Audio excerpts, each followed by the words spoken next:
Hey, what's up everybody? Welcome to Gaming on Board. Hope you enjoyed that new intro. Tonight we're going to look at Gold West by Tasty Minstrel Games. This publisher was nice enough to send me a copy of this just for you. Alright, let's check it out. Alright, so this is what Gold West looks like all set up for a two-player game. Now, I've kept these two tiles out. You'll see these two empty spaces. This entire board in the center here is made up of tiles like this. And by the way, they're nice and thick too, real thick tiles. So in a two-player game, you're going to flip the two outermost face down like this. So it's going to shrink the board because this is a resource management area control style game. And then all these other areas, you'll see there's like forest land, rock land, fields, and mountains. So there's four different types, and what you see on the board are actually these, which are really thick. I have to say how thick these little tiles are. They're really nice. So anyway, each of the areas will get one of these tiles, and these tiles or tokens have a back side and a front side. The front side will have a picture of a certain number and type of resources that you'll get when you build or loot that particular spot. There's also a track up here at the top left, and this is the shipping track, so you can actually choose to ship some of your resources. The three metals are, starting from the top to the bottom, copper, silver, and gold. So on your turn, one of your choices is to ship metals, and you'll move along that track, and as you pass these different victory point marks, you'll earn that many victory points immediately. Next, we have, oh, sorry, that's the lake. Actually, that's a good thing. This lake here, or river, is a water source, and different things in the game interact with the lake. So, for example, at the start of the game, all of these tokens that are touching the water get flipped to their resource side, and these are places where you can build. You can only build or loot a token that is already flipped to its resource side. So those will be your options starting out. Then over here we have 8 investment cards, and 5 in a 3 or 4 player game. There'll be 5 in a 2-player game. You'll only have 3, 2, and 1. These investment bonuses. So these are basically objectives. You can use 2 gold and 2 copper from your available pool, which you'll see here in a moment. And you would take this and immediately score the number of victory points listed at the bottom. And if there's any text, you immediately take that bonus as well. So in this place, we would add 1 influence to Boomtown, which we haven't talked about yet.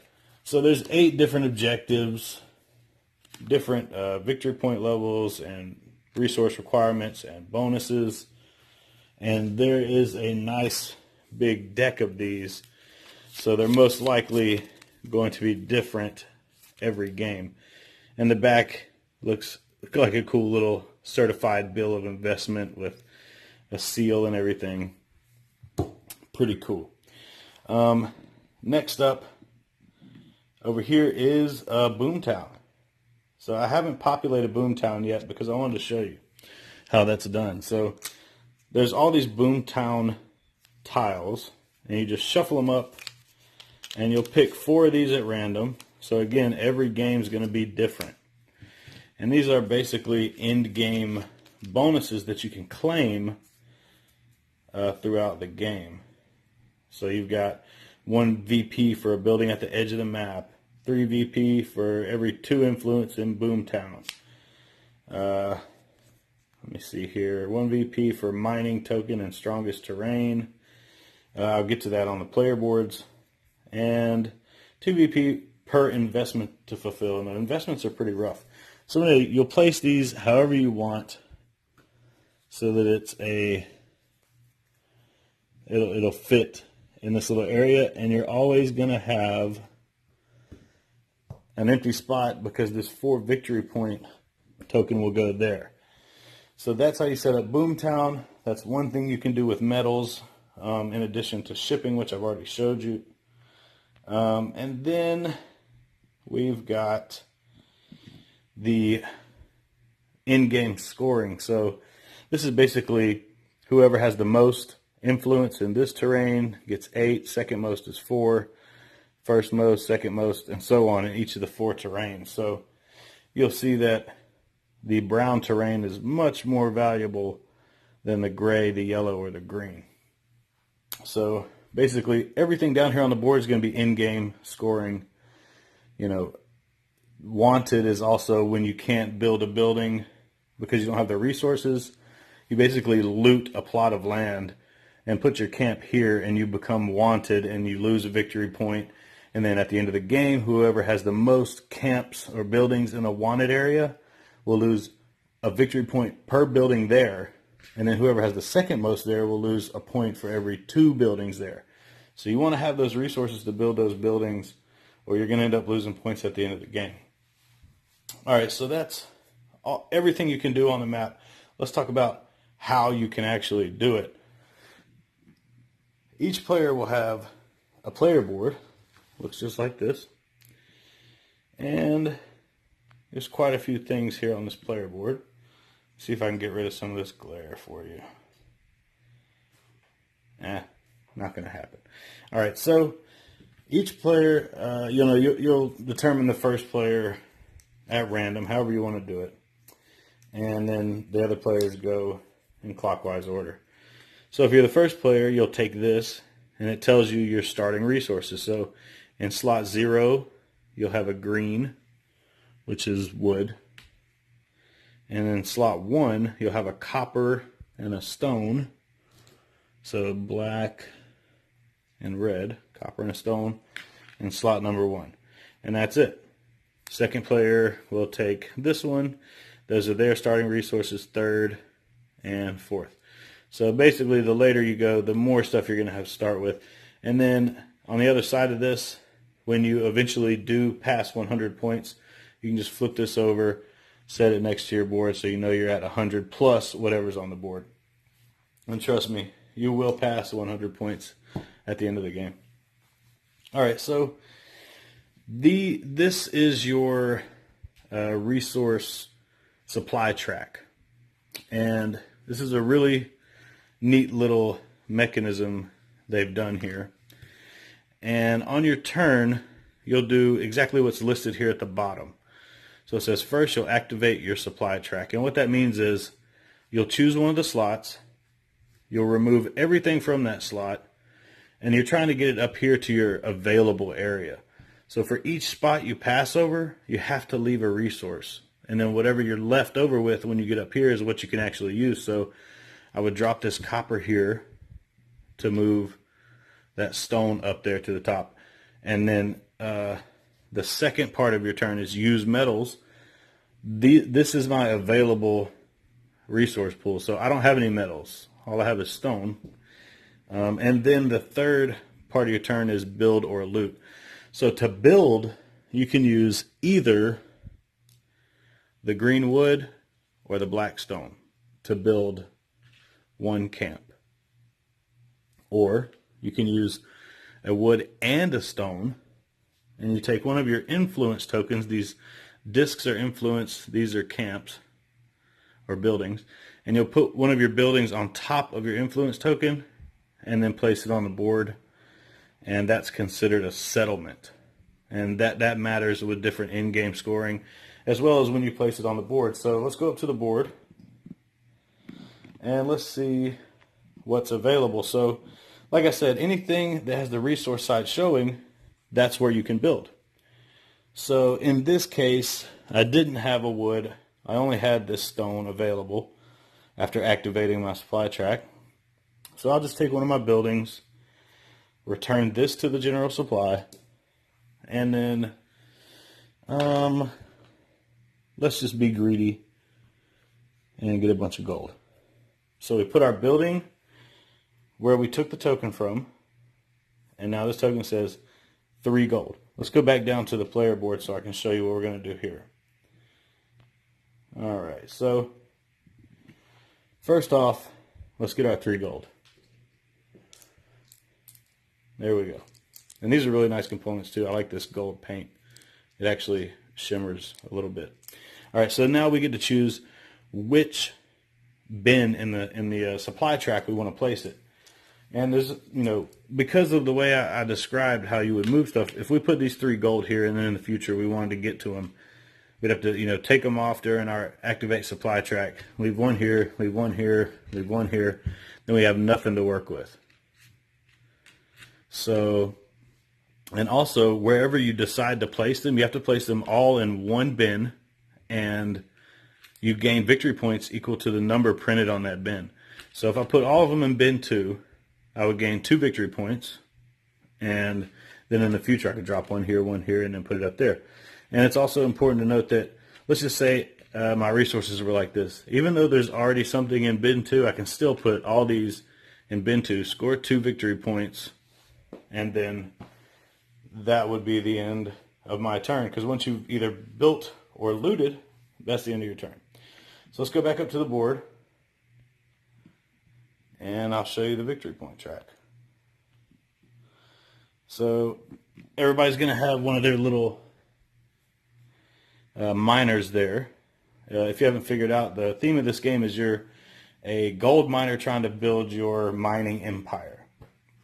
So anyways, I placed my resources in tray 2, so I'll get 2 points for that. And then that'll be the end of my turn. But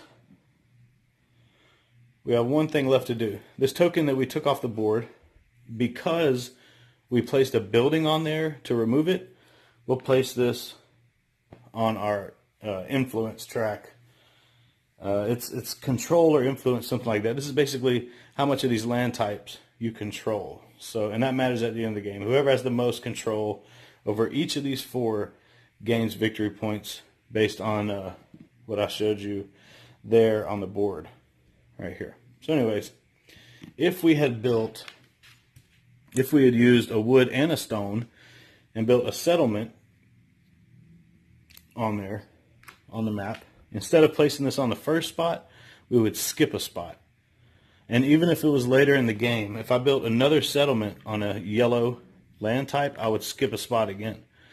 So the settlements definitely move you along this track a lot faster, which is a really big deal at the end of the game. But anyways, we just built a regular camp, so we'll put it there on the first spot. And that would be the end of our turn. So that's building. Now, if I did not have any wood or stone, let's just say this was my next turn. I went boom, boom, boom. All right. So there you go. So I moved my gold from 2. There you go. I started, my 3 gold were here. I dropped 1 here, dropped 1 here, and now I'm left with 1 gold. But I have no wood or stone left. It doesn't matter. I would go to my second phase of the turn, which is use metal. So I can either use this gold to move up on the shipping track, which is right here. So basically, if I get rid of 1 gold, I get to move my little stagecoach. You'll have 3 of these each player. I move it 1 spot on the shipping track. If I had somehow got 3 gold to my available area, I could discard all 3 of those gold and move 1, 2, 3 spaces on the shipping track. I pass the 2, so I get 2 victory points. And then whenever you get to these victory point tokens, you will skip over them and take the highest one that's available. And immediately score those victory points. And you can do this in any combination. So if I had, at the end of my activated supply track, if I had 3 gold, 2 silver, and 1 copper, I could, throw all these back to the general supply, move this 3, this 2, and this 1. So you can do that as many times as you want every turn. That's the only metal action that you can do as many times as you want on a single turn. Your other metal action options in the use metals phase of the turn is Boomtown. And the way this works is, if you want to claim one of these Boomtown spaces, you have to look at the tile that you want to place your influence token on. This is the influence token. And then look at the two metal types that intersect there. So if I wanted this 1 VP per building on the edge of the map, I would need to turn in a silver and a copper, or a gold and a copper. So, and you can only do this once per turn. Once per turn. So I'll turn in a gold and a copper and place that there. And keep in mind, a gold and a copper could get me this, or gold and copper also intersect over here. So I could claim this one instead if I wanted to. So turn in the gold and copper, I'll choose this, and now my goal is to place buildings on the edge of the map. So it gives me a direction to work towards. All right, and finally, the last thing you can do with your use metals portion of the turn is claim these investment cards that I talked about earlier. Again, you can only do this once per turn. The shipping track is the only thing you can do more than once on a turn. So if I had 2 gold and 2 copper in my available area after activating my supply track, I could go ahead and claim this, get 6 victory points, and add 1 influence to Boomtown for free. And I just showed you Boomtown, that's in-game scoring, or a quick, easy 4 points. So that's pretty dang good. So I'd return the metals to the supply, take this, get 6 victory points, and then I would also take the highest available investments bonus tile. In this case, it'd be 3. Immediately score 3 points. So I just scored 9, possibly 13 points if that 4-point Boomtown spot was still available. All right, so that's everything you can do during the use metals action. And then I've already explained the build action, build or loot. So after you've used your metals and we get to the build phase, and I don't have anything to build with, because you can only build with either wood or stone, or wood and stone. So all I have is this steel or silver. Let's say I use that. Now I have to place a building. But since I don't have any building materials, I don't get to place it on the map up here. I have to place it in this wanted area because I'm looting a plot of land. And you immediately lose 1 point when you have to place something in loot in the wanted area. Plus, like I said, bad stuff at the end of the game if you have the most. One thing I forgot to mention is when you build a building on the map, any of the resource tiles that are adjacent to the spot where you built get flipped. So I would have flipped that one there. But anyways, back to the wanted area. I placed my building right here in the wanted area because I'm looting. I look at all the available face-up resource tiles, and I can take any of them. I'll take this one. So that'll get me a stone, a wood, and a silver. And we go down here to our player board, and same rules apply. Put them anywhere in here you want. They have to go in the same spot.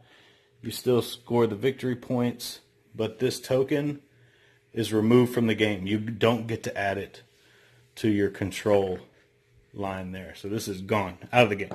Goodbye. So that's why you always want to have either wood or stone available to you after you activate your supply track so you can build buildings. All right, so that's pretty much the entire game. There's a glossary in the rule book that'll show you what each of these Boomtown spots does in detail, as well as what all of these investment cards will do for you in detail. So then at the end of the game, you'll check who has the most control over these different areas by checking to see who's further along in each terrain type. First most gets 8, second 4, so on and so forth for each area. You'll see who has the most buildings in the wanted area and the second most in the wanted area. They lose victory points accordingly. You'll check the Boomtown in-game scoring, and whoever has the most points at the end of the game is the winner. And that is Boomtown by Tasty Minstrel Games. I really like this one. This one, you'll enjoy this if you're into games like Terra Mystica, or even Terraforming Mars. It's just, you're trying to do as much as you possibly can with as little as possible, and resources are scarce and hard to come by, and you have to you have complete control of what's going to be available turn to turn, and if you get into a tight spot, it's really all your fault. There's not much, luck in this game. Everything's available to everybody at all times. So anyways, hope you enjoyed this video. Please be sure to check out Gold West by Tasty Minstrel Games. This was republished by TMG. I think it came out in 2015, and they're republishing it now. This is 2 to 4 players, 45 to 60 minutes, ages 14 and up. Be sure to leave your comments down below. Hit that like and subscribe button. And be sure to click the bell to keep notified when we upload new videos. And thanks for watching. As always, play all the games.